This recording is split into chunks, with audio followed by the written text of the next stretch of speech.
আসসালামু আলাইকুম। আপনারা সবাই কেমন আছেন? আশা করি আলহামদুলিল্লাহ সবাই ভালো আছেন। গার্মেন্টস গাইডলাইন বিডির পক্ষ থেকে আপনাদেরকে অভিনন্দন। বন্ধুরা, আজ আমরা আলোচনা করতে যাচ্ছি লেক্ট্রা সফটওয়্যারের মডারাইজের F7 এর সাবটুলস নিয়ে। F7 এর সাবটুলস এর বিস্তারিত বিষয়গুলো আজকে আমরা উঠে ধরব, যা আপনাদের জব ক্যারিয়ারের জন্য খুবই হেল্পফুল হবেন, বিশেষ করে যারা গার্মেন্টস ইন্ডাস্ট্রিতে ক্যাড ডিপার্টমেন্টে আসতে চাচ্ছেন এবং যারা কর্মরত অবস্থায় আছেন ক্যাড ডিপার্টমেন্টে অনেক কিছু অজানা আছে, তাদের জন্য খুব হেল্পফুল হবেন। যাই হোক বন্ধুরা, আমরা কথা না বাড়িয়ে সরাসরি আজকের টিউটোরিয়ালটি আপনাদেরকে দেখানোর চেষ্টা করি। ইতিপূর্বে যে টুলসটা আমরা আলোচনা করেছিলাম সেটা ছিল হলো F6। আজকে যে আলোচনা করব সেটা হচ্ছে F7। F7 এর ভিতরে আপনারা অনেকগুলো আরো সাব টুলস রয়েছে, সেই সাব টুলস গুলা কিভাবে কাজ করে সেই বিষয়গুলো নিয়ে আলোচনা করব। এখানে এই যে আমি F7 এ ক্লিক করছি, আপনারা ডিরেক্টলি রাইট সাইডে যে ছোট ছোট F1 F2 F3 এরকম দেখা যাচ্ছে বার, এটাতেও ক্লিক করে আপনারা ওপেন করতে পারেন, অথবা ডাইরেক্টলি কিবোর্ডের F7 এ ক্লিক করেও আপনারা কাজ করতে পারেন। তো আমি এই যে F7 এ ক্লিক করেছি, এখানে অনেকগুলা সাব টুলস রয়েছে। এখন যদি আমি আপনাদের একটু দেখাই, দেখেন আমি আগেই আমার এখানে একটা প্যাটার্ন করা রয়েছে, এই সাব টুলস গুলা এই প্যাটার্নের ভিতরে কিভাবে কাজ করতে হয় সেটা নিয়ে আপনাদের একটু দেখানোর চেষ্টা করব। এখানে হচ্ছে প্রথমে add.size Del.size, এটার খুব একটা কাজ নেই। দেখেন এই যে আমি এখানে ক্লিক করলাম, এটা খুব একটা কাজ নেই, এই দুটো অপশনের খুব একটা কাজ নেই। তো হ্যাঁ, 3 নাম্বার অপশনটিতে কাজ রয়েছে। এটাতে কিভাবে এখানে লেখা আছে add size to prod, মানে কিভাবে একটা এক্সট্রা সাইজ অ্যাড করবেন, কিভাবে একটা এক্সট্রা সাইজ গুলা ডিলিট করবেন, কিভাবে সবগুলা সাইজ এর ভিতরে ইনপুট করবেন, কিভাবে একটা বেসিক সাইজ চেঞ্জ করতে হয়, তার বেসিক সাইজ একটা থেকে আরেকটা সাইজ বানাইতে হয়, সবগুলা সাইজ কিভাবে চেঞ্জ করতে হয় সেই বিষয়গুলো নিয়ে আসলে F7 এর আলোচনা। তো দেখেন আমি এখানে ক্লিক করছি add size to prod। এখানে ক্লিক করা অবস্থায় আমি যদি এই যে সাইজ বারটা দেখতে পাচ্ছেন, আমি আপনাদের আরেকটু জুম করে যদি দেখাই, এই যে এখানে সাইজগুলো দেখতে পাচ্ছেন, এই সাইজ বারটার ভিতরে যদি আমি একটা এক্সট্রা একটা সাইজ অ্যাড করতে চাই তাহলে কি করতে হবে, অ্যাড এ ক্লিক করা অবস্থায় এখানে যে কোনো একটা সাইজের উপরে ক্লিক করে আপনারা এখানে মনে করেন আমার 38 পর্যন্ত সাইজ রয়েছে, আমি সেখানে আরেকটা সাইজ অ্যাড করব, 40 সাইজ দিব। দেখেন এই যে অটোমেটিক এখানে একটা সাইজ হয়ে গিয়েছে, 40 সাইজটা এখানে চলে আসছে। এখন সেই 40 সাইজটা দেখেন অন্য কোনো জায়গায় আসছে কিনা, দেখেন এই জায়গাতে কিন্তু নেই। আমার একটা সাইজ অ্যাড করতে হলে দেখেন আমি অ্যাড করেছি, সেম ওয়েতে আপনারাও অ্যাড করে নেবেন। এই যে এখানে 40 সাইজটা অ্যাড হয়েছে। এখন এই 40 সাইজটা সবগুলা সাইজের মধ্যে যদি দিতে চান তাহলে কন্ট্রোল A দিয়ে সিলেক্ট করে, হ্যাঁ, এরপরে আপনারা যদি দেখেন এখানে নিচে একটা অপশন রয়েছে, সেটা হচ্ছে rename size, basic size modification, basic size slider. এইটা এই যে বেসিক সাইজ স্লাইড দিয়ে এইভাবে কপি করে, এটা এটা হচ্ছে 34 সাইজটা হচ্ছে আমার বেস সাইজ, রিনেম সাইজ দিয়ে এইভাবে ধরে যদি আমি আবার এটার উপরে ছেড়ে দেই তাহলে দেখবেন সবগুলা সাইজের মধ্যেই, সবগুলা প্যাটার্নের মধ্যেই দেখেন এই যে 40 সাইজটা চলে আসছে।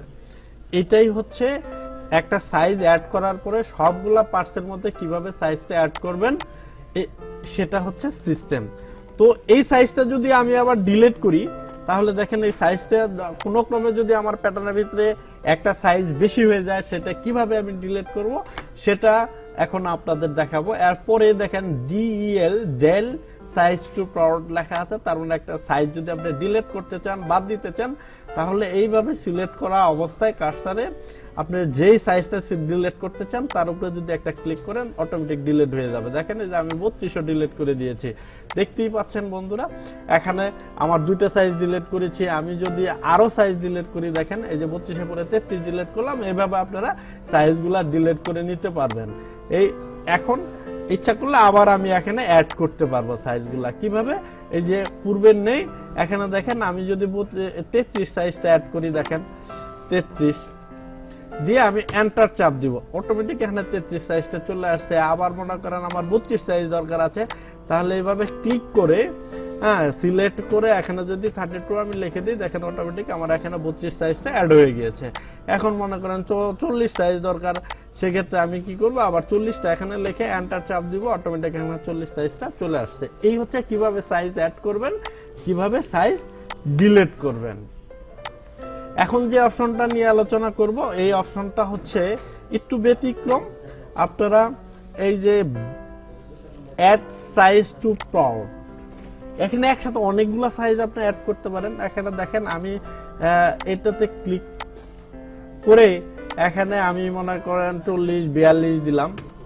এখানে অনেকগুলা দেখাচ্ছে, একটা মেসেজ দেখাচ্ছে, do you really want to add to mini size to produce.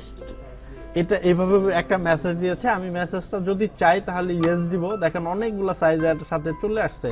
তার মানে এরকম যদি আপনাদের হয়ে যায় তাহলে তো বিপদে পড়তে হবে, ভুলেও এই কাজটি করা যাবে না। এখন এই সাইজটারে যদি আমি রিমুভ করতে গেলে আমার অনেকগুলো কাজ করতে হবে। কি করতে হবে, একটা একটা করে আনে ডিলিট করে আসতে হবে। দেখেন আমি এই যে ডিলিট করতেছি, এই যে ডিলিট করে, এত সময় তো নাই যে আমরা এই কাজটা করতে যাই এইভাবেই করব। সেক্ষেত্রে আপনার সহজেই যে অপশনটা দিয়ে আমরা কাজ করতে পারবো সেটা হচ্ছে যে পূর্বের নেই, সবগুলো আমি সিলেক্ট করে নিব, নিয়ে এই যে basic size solid, basic size modification, এর নিচে দেখেন আরেকটা আছে রিনেম সাইজ।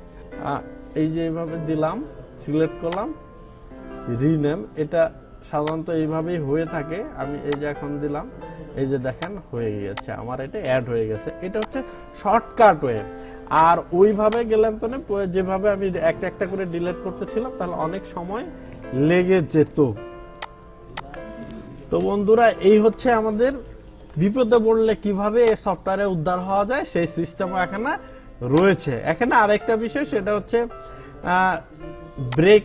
এখানে একটা ব্রেক লেখা আছে, সেটা দিয়েও আমাদের তেমন কোনো কাজ নেই। আমরা এই ব্রেক অপশনটাতেও আমাদের কোনো কাজ নেই। এখন যেটা আছে imp.EVT, imp.EVT ফাইল কিভাবে ইনপুট করতে হয় ইতিপূর্বেই আমরা আপনাদের দেখিয়েছি।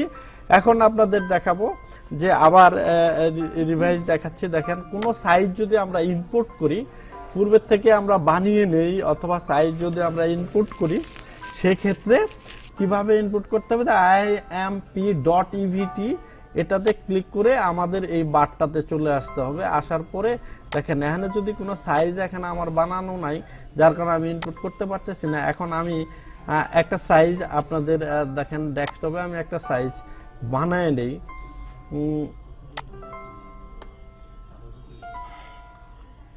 টেক্সট ডকুমেন্টে গেলাম, আমি যে এই টেক্সট ডকুমেন্টটা, এটা হচ্ছে নোটপ্যাড। এখন আমাদের ভার্সন 11 হওয়ার কারণে আমরা টেক্সট ডকুমেন্ট দিয়ে কাজ করব। সেক্ষেত্রে দেখেন আমি এটা একটু এডিট করে নিলাম। এখন এর ভিতরে আমি সাইজ তৈরি করব। এটা হচ্ছে দুটো ওয়েতে সাইজ তৈরি করা যায়, একটা হচ্ছে নোটপ্যাড দিয়ে আর একটা টেক্সট ডকুমেন্ট দিয়ে। এটাও নোটপ্যাড, দেখেন যে উপরে লেখা রয়েছে নোটপ্যাড।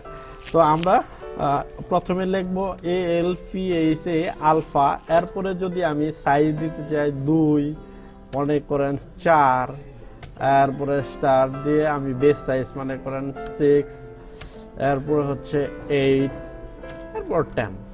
আপনি এইটা ছাড়াও আপনি সাইজ অ্যাপ্লাই করতে পারেন। আমি আমার আপনাদের বোঝানোর জন্য আমি শর্ট করে একটা সাইজ অ্যাপ্লাই করলাম। এখানে আমি এটা কি সাইজ অ্যাপ্লাই করেছি, আলফা সাইজ। এখন এটারে সেভ দিব। কি নামে সেভ দিব, দেখেন সেভ দেওয়ার যে সিস্টেমটা, প্রথমে লিখেছি 2, এরপর হচ্ছে ড্যাশ, এরপরে 6, এরপর হচ্ছে ড্যাশ, এরপর হচ্ছে 10 ডট। যেহেতু আলফা ফাইল, সেই ক্ষেত্রে আমি এখানে লিখবো EVA আমার বোঝার স্বার্থে। দেখেন EVA দিয়ে আমি সেভ দিয়ে দিলাম। এই যে আমার এটা সেভ হয়ে গেছে, সেভ হয়ে গেছে। এই যে এটার, এই যে আমি নতুন সাইজটা যে তৈরি করেছি এটা। এখন আমি এই সাইজটা আপনাদের একটু ইনপুট করে দেখাই। এই যে IMP দিলাম, দেওয়ার পরে আমি সাইজটা অ্যাপ্লাই করব। যে কোনো জায়গায় আপনি সাইজটা অ্যাপ্লাই করতে পারেন। আমি দেখেন এখানে ক্লিক করে এর ভিতরে এই যে আমার সাইজের যে কার্সারটা রয়েছে, এখানে গেলাম। আমার ওই ডকুমেন্টটা তৈরি করেছি ডেস্কটপে। সেক্ষেত্রে ডেস্কটপে যদি আমি আপনাদের যাই, দেখেন এটা হচ্ছে আমার ডেস্কটপ। ডেস্কটপে এখানে অল ডকুমেন্ট সিলেক্ট করে দিলে আমার এই ধরনের, এই যে এটা ছিল আমার সাইজ। আমি যে এখন এটারে সিলেক্ট করে ওপেন দিলেই এটা অটোমেটিক চলে আসবে। দেখেন আমার কিন্তু আগে সাইজ ছিল 32, 34, 36, 38, 40, আর সেই জায়গায় এখন সাইজ আমি নতুন সাইজ নিয়েছি কত 2, 4, 6, 8, 10, আর 6 সাইজটা হচ্ছে আমার বেসিক সাইজ। এইভাবেই হচ্ছে আমাদের সাইজগুলা চেঞ্জ করতে হয়। কিভাবে সাইজগুলা ইম্পোর্ট করতে হয় সেটা হচ্ছে imp.EVT, এটা দিয়েই করতে হবে আপনাকে যদি লেখরা সফটওয়্যারে কাজ করেন। বন্ধুরা এখন আমার যেহেতু এই সাইজটা এখন আর প্রয়োজন নেই, আমি অ্যাপ্লাই করেছি, সবগুলা সাইজ চলে আসছে। এটা যদি আমার আরেকটা জায়গাতে আমার এই সাইজগুলা রয়ে গিয়েছে, সেটা হচ্ছে দেখেন এই যে মূল যে একটা ড্রয়িং করা পেজের মতো দেখা যায়, এখানে এই সাইজগুলো ইম্পোর্ট রয়েছে। এই সাইজগুলার যদি আপনি সবগুলাই যদি একসাথে চেঞ্জ করতে চান তাহলে আপনাকে এখানে এসে করতে হবে। যেহেতু আমার সবগুলোর প্রয়োজন নাই, সেম ওয়েতে এখন আমি হলো বাকি সাইজগুলোর মধ্যে আবার পূর্বের সাইজটাই নিয়ে আসবো। সেটা কিভাবে নিয়ে আসবো, ওই যে আপনাদের পূর্বে যেভাবে দেখিয়েছি সেম ওয়েতে আপনার সবার নিচে রিনেম সাইজ অপশন রয়েছে, সিলেক্ট করা অবস্থায় এইভাবে ধরে আপনি ড্রাগ করে নিয়ে এসে ছেড়ে দিবেন। যে জায়গাতে ছেড়ে দিবেন সেই জায়গাতেই দেখবেন যে আপনার সাইজটা চলে এসেছে। তো এই হচ্ছে আমাদের আলফা ফাইল। এরপরে যে রিপিভিটি এটারও কোনো কাজ নেই আসলে। এই F7 টুলস এর মধ্যে খুব একটা বেশি যে কাজ তা না, দেখেন এগুলোর মধ্যেও কোনো কাজ নাই, এটাতেও কাজ নাই, আমাদের প্রয়োজন পড়ে না। এই যে এটাতেও প্রয়োজন পড়ে না। দেখেন ডিলেটিভিটি মানে হচ্ছে সবগুলা ডিলেটিভিটি ফাইল সাইজগুলো যদি ডিলিট করতে হয় তাহলে ডিলেটিভিটি দিয়েও আপনি ডিলিট করতে পারেন। নিউমেরিক, হ্যাঁ এখানে একটা কাজ রয়েছে, সেটা হচ্ছে দেখেন আমার এটা হচ্ছে যদি নিউমেরিক সাইজ হয়, নিউমেরিক অর্থাৎ হচ্ছে জোড়া সাইজ, এই যে 32, 34, 36, 38, 40 এটা হচ্ছে নিউমেরিক সাইজ হয়।